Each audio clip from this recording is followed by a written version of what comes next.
Assalamualaikum warahmatullahi wabarakatuh. Halo semua. Menanggapi email yang masuk beberapa hari yang lalu ya, baru sempat saya buka. Ada seseorang yang meminta untuk menunjukkan bagaimana caranya flashing Kali Linux di B860H versi 2 ya, dengan RAM 2 GB tanpa eMMC. Itu beliau sudah burning tetapi terjebak di loop awal, atau ketika dia mau boot tidak mampu menemukan file system, kemudian restart kembali. Oke, di sini saya memakai juga B860 yang biasanya saya pakai dan tanpa eMMC. Kita akan coba untuk install di sini. Ini di awal sudah saya ingatkan ya, untuk Kali Linux itu tidak bisa dipakai untuk harian, karena selain sistemnya yang besar, itu banyak tools-tools yang mubazir terpasang di situ ya. Dan mungkin untuk harian kita bisa memakai yang ringan-ringan seperti Debian atau Ubuntu ataupun Mint, tetapi untuk Linux Mint belum support di STB. Oke, akan langsung kita buat. Saya sedang nunggu untuk extracting. Ini file sudah saya download, baru saya ekstrak. Nanti kita lanjut saat proses burning atau sesudah ekstraksi selesai. Video saya pause, nanti kita lanjut ke tampilan monitor. Untuk file ini downloadnya sekitar 2 GB, tetapi nanti setelah diekstrak ini ukurannya mencapai 10 GB ya, lebih 485, 10,5. Ini memang cukup besar untuk ukurannya, dan kita bisa memakai microSD 16 GB ke atas. Untuk microSD 8 GB ini tidak muat ya untuk operasi sistem ini. Beliau mengirimkan link itu Kali Linux XFCE NetHunter. Oke, kita lanjut nanti setelah proses ekstrak selesai ya. Oke, proses ekstrak sudah selesai, lalu kita masukkan SD card. Saya pakai Rufus ya. Untuk proses burningnya kita tunggu sampai terdetek, lalu kita pilih ISO image nya.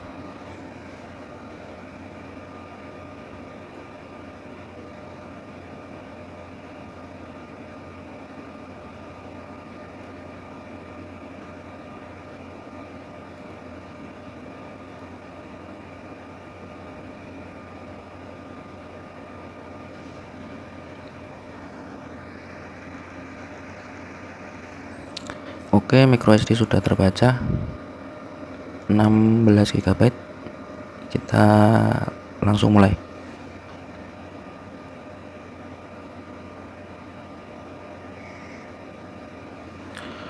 Untuk prosesnya mungkin membutuhkan waktu sekitar 30 sampai 40 menit, tergantung dari kualitas microSD yang kita pakai. Lebih bagus, lebih baik, lebih cepat. Oke, untuk proses writing saya pause terlebih dahulu, nanti kita lanjut ke proses berikutnya. Nah, proses burning sudah selesai, kita close, lalu cek di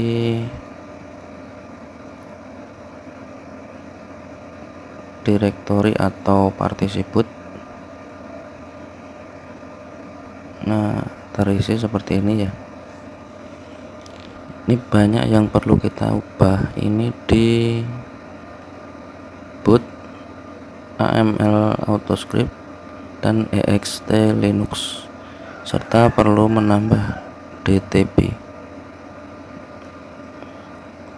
Untuk mempermudah, ini copy saja. Sudah saya siapkan untuk file-filenya. Untuk STB yang masih normal, ini sudah bisa dicabut ya untuk micro SD, dan sudah bisa berjalan. Sampai di sini sudah bisa menjalankan operasi sistem. Tetapi untuk yang tanpa eMMC seperti ini perlu kita edit. Jadi yang memiliki STB masih normal, sampai di sini sudah bisa digunakan. Oke, kita lanjut. Untuk semua file yang ada di partisi boot ini dihapus saja, dihapus, delete.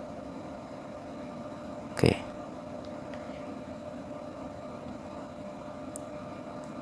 lalu kita ganti dengan file yang sudah saya siapkan. Ini kita copy, lalu kita paste di sini. Kita paste. Oke, kita tunggu sampai copy filenya selesai.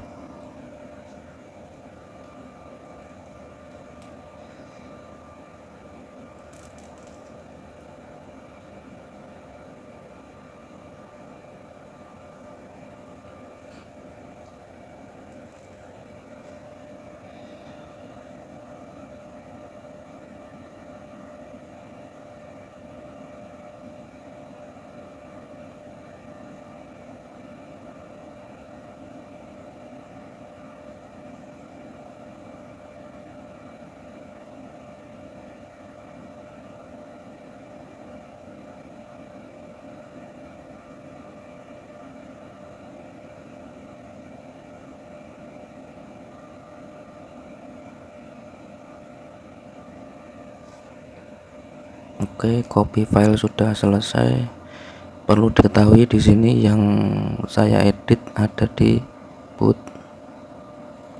Di boot ini aslinya dev type ini eMMC, tetapi saya arahkan langsung ke DTP P212 ya. Dan AML autoscript ini juga saya edit agar dia tidak membaca internal memori, dia langsung masuk ke uboot ext atau ini. Nah, di ext Linux ini saya edit dengan memasukkan DTP milik B860H, jadi dia running dengan 2 DTP. Dan di DTP amlogic ini saya sudah menambahkan 1 buah DTP milik B860H agar wifi aktif. Oke, sebentar ya. Untuk sentuhan terakhir kita perlu menggunakan bootcut maker. Oke,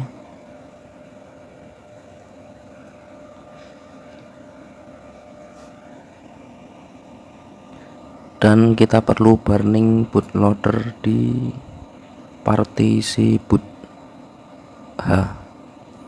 Oke, kita burning di partisi H, open, kita pilih uboot yang ukuran 4 MB milik B860, kita pilih, kita open, kita make.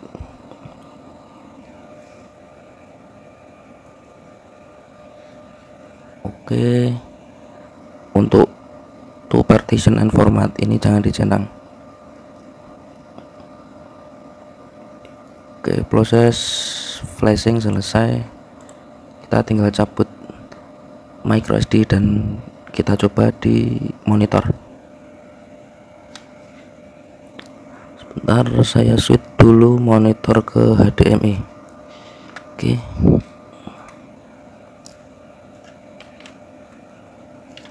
Di sini kabel HDMI sudah tertancap. Lalu kita masukkan micro SD dan kita kasih dia power supply. Ya, sebelum itu kita perlu menancapkan sebuah keyboard USB untuk nantinya kita setting. Power saya tancap. Ya, lampu berubah, kita tunggu apakah dia masuk ke sistem.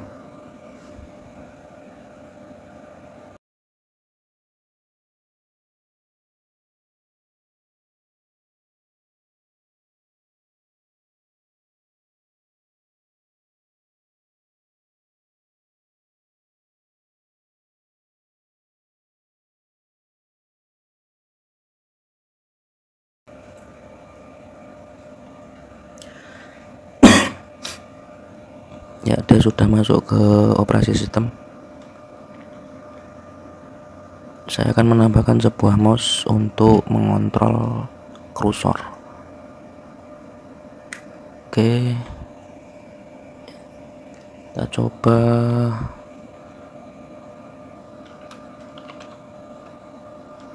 Kali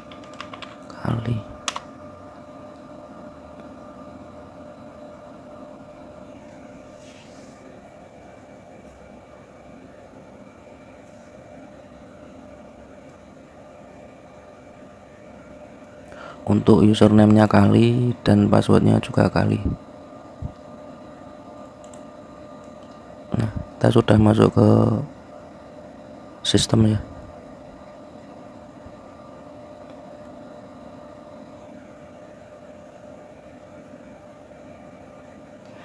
Seperti yang saya bilang di awal tadi, untuk penggunaan harian Kali Linux ini tidak disarankan.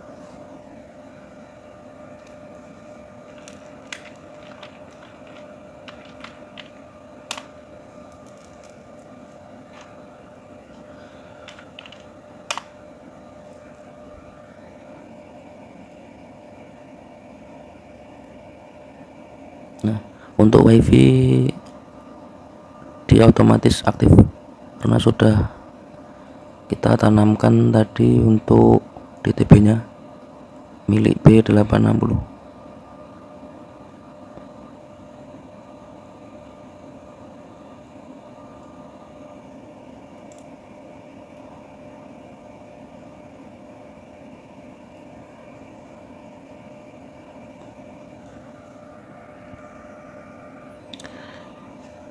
Oke, mungkin cukup sekian dulu untuk video kali ini. Cara menginstal Kali Linux di STB yang tanpa eMMC. Kita lihat sekali lagi untuk STB-nya.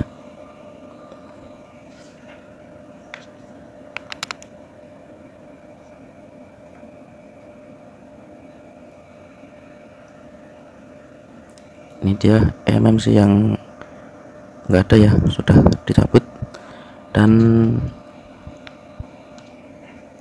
dia bisa menjalankan operasi sistem. Nah, seperti ini.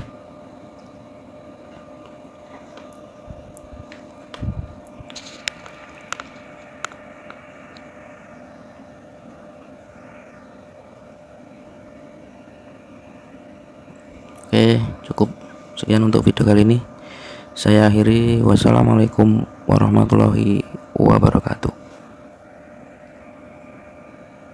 Oh ya, satu lagi, untuk yang menginginkan file dari Kali Linux ini, link saya sertakan di deskripsi. Oke, sampai bertemu di video saya berikutnya.